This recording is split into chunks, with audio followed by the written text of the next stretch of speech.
Gentle sparring at Sheffield's boxing centre. But come the big fight, the headguards will come off, increasing the risks of a brain injury. A hard punch can rip delicate blood vessels. If the bleed isn't spotted fast enough, it can prove fatal. We're going to do some measurements on your head. But now, for the first time, doctors are testing a laser scanner that can detect bleeding inside the skull. It's so accurate that US military carries the device in battlefield trauma kits, and it could make boxing safer. There we are, and I'm pleased to tell you and show you that we've got all 8 green lights. Jake gets the all clear, but he knows the risks. I just don't try and think about that. I just concentrate on boxing and stick to the plan. But for the doctors to be able to tell you you're okay, yeah. Does that give you peace of mind? Yeah, that's very good, yeah.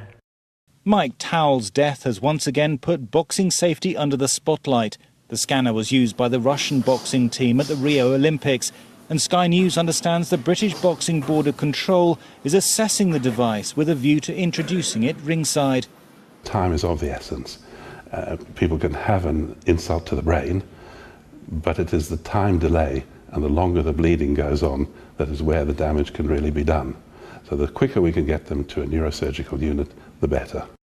The scanner works by firing an infrared laser into the top 3 centimetres of the brain. If there's a bleed, less of the light is reflected back.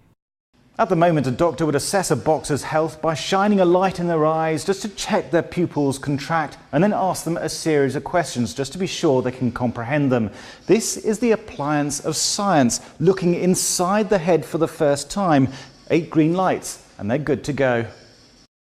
Nick Blackwell lost the British middleweight title to Chris Eubank Jr. in a brutal fight last March. He collapsed in the ring with a bleed on his brain and almost died. He thinks he got the injury while sparring in the run-up to the fight. Had the Infrascanner been used before he even got in the ring, he may well still be boxing. Us fighters, we're our own worst enemies. You know, we think, oh, it's just a headache. We don't think anything's going on. So we're still going there. But if you get a scanner and you go across your brain, then you realise what's actually going on inside, you're going to pull out the fight. So if a scanner comes into the boxing, it's going to be massive, and it will save people's lives. Boxing could be just the start. The scanner could improve safety in other sports with a concussion risk, like rugby. Not all bleeds to the brain cause immediate symptoms. The scanner could save vital minutes. Thomas Moore, Sky News.